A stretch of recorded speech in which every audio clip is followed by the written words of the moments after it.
Hello everybody, it's me George, and today I wanted to do a book review. And the book review I wanted to do, and you'll be like, what? He's doing another book review? Yeah, I'm doing another book review. The book review I'm doing is Welsh Witchcraft, a guide to the spirits, lore and magic of Wales by Mhara Starling. And I've been so excited to review this book, if I'm completely honest with you. From the moment I started reading this book, I couldn't put it down. And I'm happy I finally got around to ordering this book and reading it. But I really thoroughly enjoyed this body of work for a number of reasons. First and foremost, the way in which the author actually writes, I really enjoyed, because it felt very personal, and the author really opens up about aspects of her personal practice and also aspects of her life as well, which I really enjoyed. Because a lot of the times when I read a lot of traditional witchcraft or folk magic books, and an author gives bits of information, I always think that's great and that's fine, but how do you do it? What do you do? Do you know what I mean? What's part of your practice? And she really goes into certain aspects of what she does. And I really enjoyed that because I found it completely relevant. Her writing style was lovely, because, to be honest, it didn't feel like I was really reading the book. It actually felt more like she was sat in the room with me and we was having a conversation about Welsh witchcraft, about folk magic, about aspects of her life and aspects of her personal practice.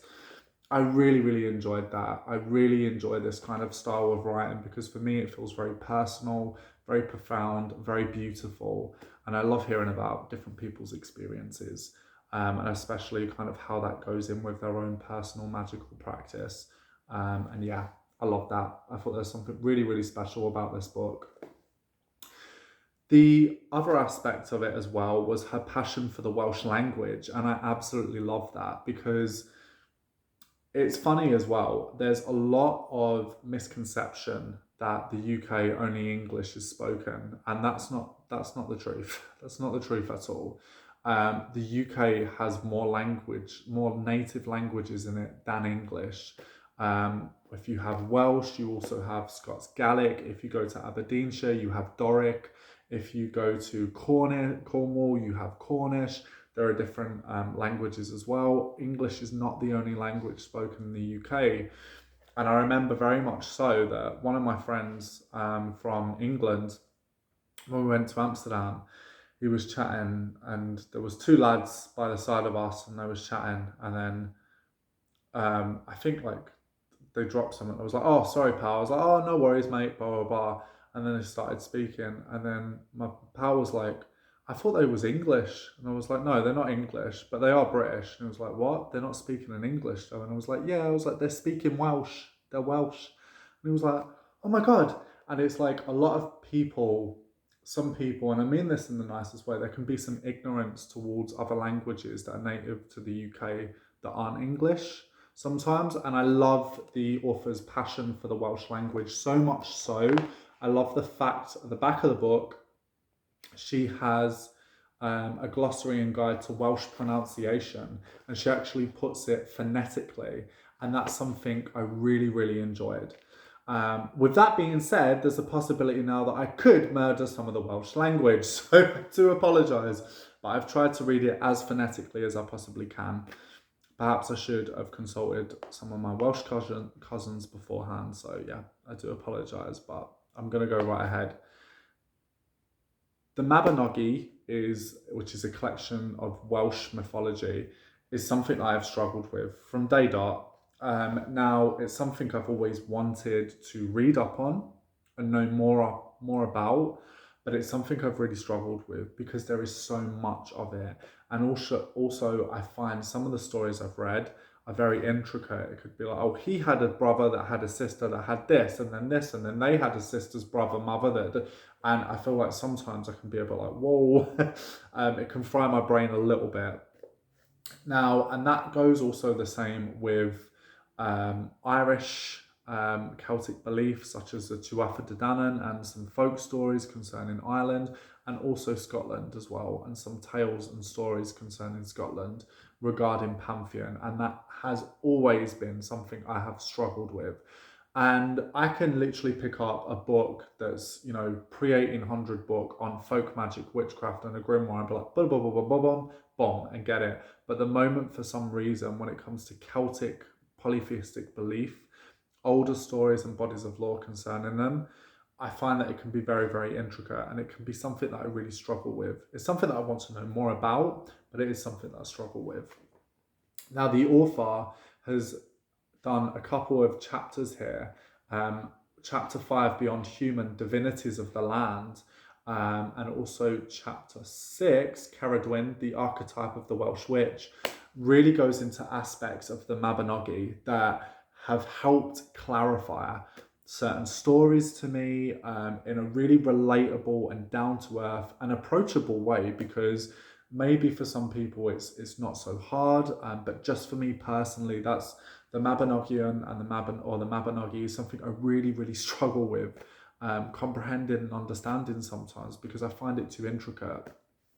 And Mhara Starling really delivers this in a way that is very approachable, very relatable, and very, very down to earth. And that's something I really, really enjoyed. I thoroughly enjoyed this. The practical Welsh witchery part, oh my God, Jesus take the wheel. It was lovely. I love it. There is nothing more that I love than reading up about different bodies of folk magic and folk witchcraft and witchcraft in different areas of the UK that are very different from what we usually see, right? So we know a lot about rowan berries and red thread, witch bottles, things like that, and that's not disputing their power or their potency. That's not disputing that at all. Nor is it disputing the books or authors that actually share those bodies of information. However, Mhara Starling in this book, she's included aspects of folk magic that are very different. Things that I haven't actually ever read before that I was like, ooh. She's supplied a juicy book of folk magic in that section. In the chapter, there is a juicy chapter concerning folk magic, and not just that, aspects again of her personal practice, which I was just like, beautiful. I loved it. I completely loved it. One of the things that she actually mentions, going back to the practical Welsh witchery part, I want to further add that there will be some charms and spells that I will be using within my personal practice for sure. Okay, sorry about that. The next one. I get too excited. I'm sorry, I get too excited. And the moment I was reading this book, I was like, this is a good book, and I'm going to really enjoy doing a review. And I'm going to really enjoy reading this book, and I can't wait to actually share my thoughts about this book, because there was very thought-provoking, there was a lot of thought-provoking ideas there, and just some really good things that she actually had to say.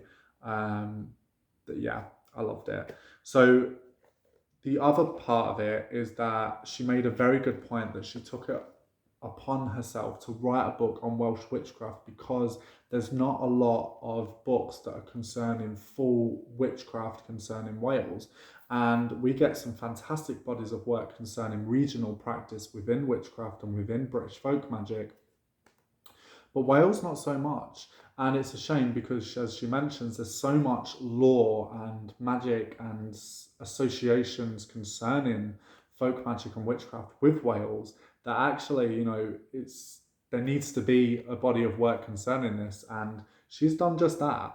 And it's a fantastic body of work, because it's informational, it's factual, and it's referenced really well as well, by the way, but it's also got personal stories in, and that for me is like the perfect combination. I love that.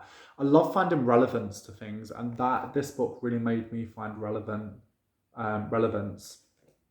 in a really good way, in a way that inspired my practice, but also in a way that was quite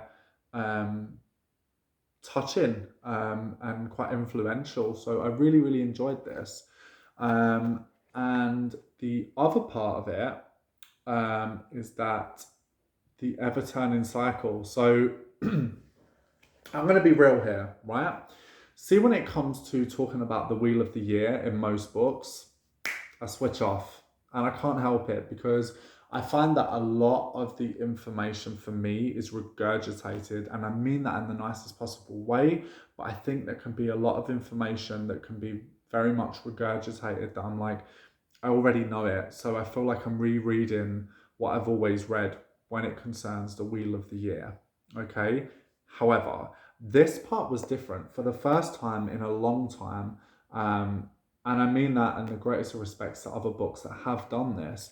I was grabbed, my attention was grabbed on that section because she not only includes um, festivals that were different, actually, festivals that weren't the kind of um, the 8 Sabbats of the year. Of course, they are included within this, but she includes different days that are different, days that are completely different that I really enjoyed. That I'm like, oh, she's like, yeah, I actually include this within my practice, and I'm like, I love that. I completely loved it. And there are aspects of Welsh law and Welsh traditions, such as the Mhara Lloyd, and I'm sorry if I butchered that, but aspects of that, the skeletal horse figure that goes door to door at winter, and she explains about that. And I always wanted to know more about that, and never really had it's always meant to me to research it, but I've kind of never really got down to it. So yeah, I love that she wrote up about not only that, but different things that happen in Wales this certain times of the year, but not only that, um, things that she personally does, that I read that was like, oh, I think I might try that for Samhain, you know. Yeah, I really enjoyed this book, and I would definitely recommend this book to you guys. If you guys are interested in folk magic, folklore, spirits of Wales. She also has a whole section on there about the Fae, about fairy folk in Wales, by the way. How could I forget that? The book's brilliant. Okay, the book is fucking brilliant. I really enjoyed it. And I don't want to give too much stuff away, but this book is fantastic. And I cannot recommend it enough. So if you guys get the chance and you want to look more into Wales and its magical traditions, then I would highly suggest buying Welsh Witchcraft, A Guide to the Spirits, Law and Magic of Wales by Mhara Starling.